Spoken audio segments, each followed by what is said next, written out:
President Cyril Ramaphosa believes that arresting his Russian counterpart at next month's BRICS summit would be a declaration of war against Moscow. At least that is a revelation that's been contained in High Court papers today after the court ruled that his confidential affidavit be made public. That's after the DA approached the court to request an order compelling the state to arrest Vladimir Putin should he attend the event in person next month. The court ruled that Ramaphosa's affidavit be uploaded to the court's digital system and then shared with all parties involved in the case. The DA has welcomed the outcome and says it looks forward to the merits of the case being argued in court on Friday.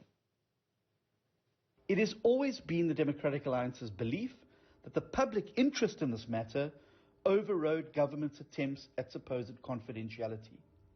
This is especially given the enormous implications for all South Africans that hinge on government's decision-making in this matter, including South Africa's standing on the international stage, should there be a repeat of the circumstances that surrounded the visit of Omar al-Bashir, where South Africa failed in its statutory obligation to both its own foreign policy and instruction by the ICC.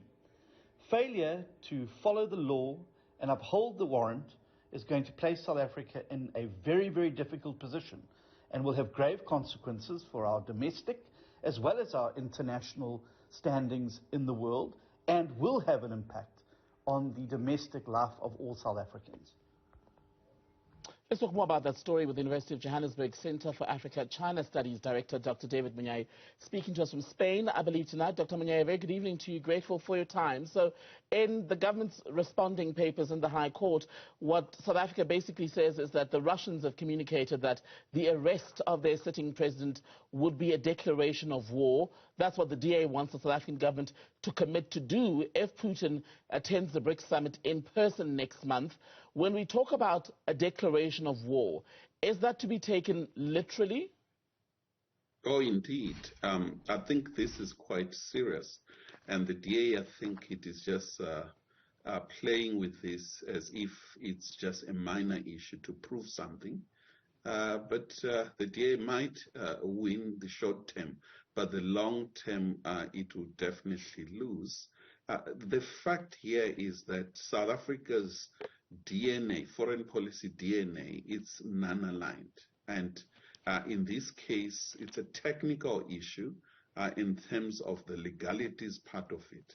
However, BRICS, it's core to South Africa's national interest.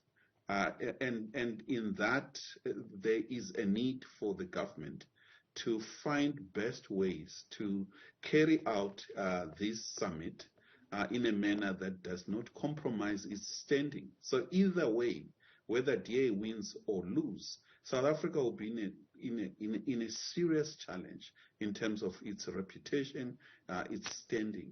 In this situation, it is better carrying out the BRICS summit with President Putin in it than not.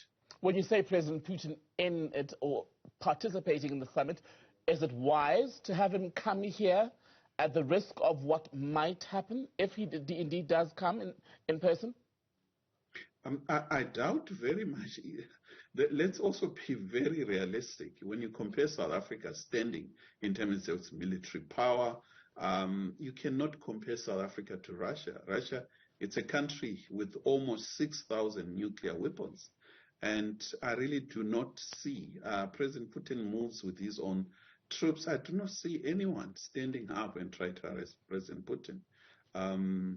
And same applies with the United States. You cannot go even near the President of the United States. These are superpowers. And then any idea of trying symbolically to arrest, perhaps just to stand as a democratic, a constitutional democracy, DA has a right to say what it is saying, but practically it's impossible to carry out this mandate. Even the ICC is quite aware of it. The Sunday Times had published a piece over the weekend saying that Deputy President Paul Mashatile had indicated that the Kremlin very much wants Putin to come to the summit in person next month.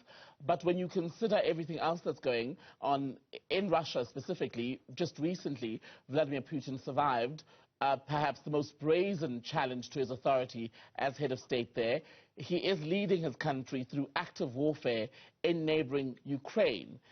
given the domestic considerations, would it really be worth it for him to come to South Africa, given what may or may not happen around the ICC warrant of arrest? Is it really worth it in the bigger scheme of things for him? It might not be, but let's also understand that states like individuals, they have a face to keep. It will be embarrassing for President Putin and Russia to be told as a member of BRICS, a serious member of BRICS, that you don't have to come to a summit, especially when an invitation has already been issued. You cannot issue an invitation and then you say don't come. I think that these are contradictions.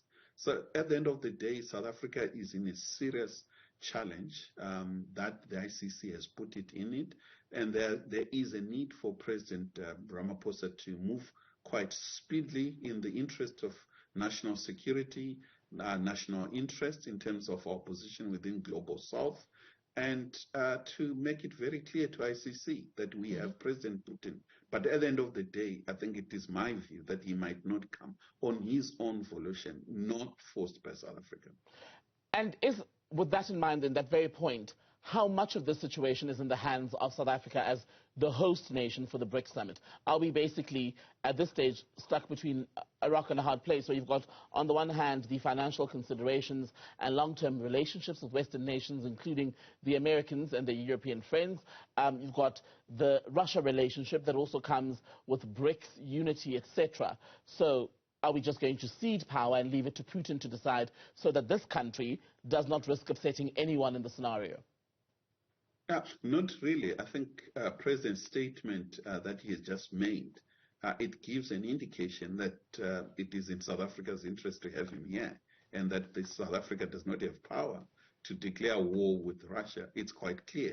However, it now depends within our own country to see to it if we can play around with the legality of it, and to ensure that we protect our own constitutions and live by our own constitution. But at the end of the day, here is a long-term loss to DA. South Africa will definitely be out of ICC, given this endless embarrassment by ICC and a constant headache in terms of trials, set up global politics that is being played at the world stage. But is it an embarrassment, Dr. Monyae, pardon me, by the ICC, or an embarrassment by the country itself? Because shortly after the al-Bashir issue, which is now about 7 years ago, I think, around about, this country, when Michael Masuta was, I think, the justice minister at the time, was already huffing and puffing, saying, well, we're going to pull out of the ICC, and then nothing turned on that. So if they were so passionate about it around 2015, 2016, why not get it done back then?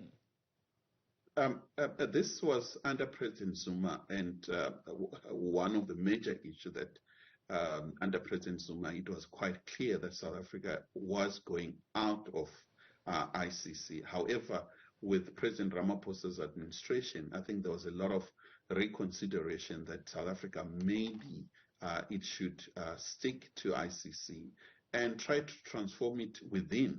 But given the current situation, I really do not see that within the ANC there will be any appetite for our continued membership of ICC. But this is not a matter that should be discussed at the moment. I think what's core now is the agenda of BRICS, which we should be debating in terms of what kind of a BRICS we want, what it means, which countries are coming in, the issue of digital currency, issues of BRICS currency as well. But we're now busy with the issue of President Putin, whether he comes or not. And that in itself, it's a destabilization, not just of South Africa, but the entire BRICS and the Global South. And we are waiting tonight for President Cyril Ramaphosa to address the political parties gathering that's happening of BRICS nations. And once we've heard what he has to say, perhaps we can have you back on, Dr. Monyae, to talk about the more salient issues, shall we say, as far as what the countries intend to do within BRICS. For now, thank you so much for your time on Newzroom Afrika.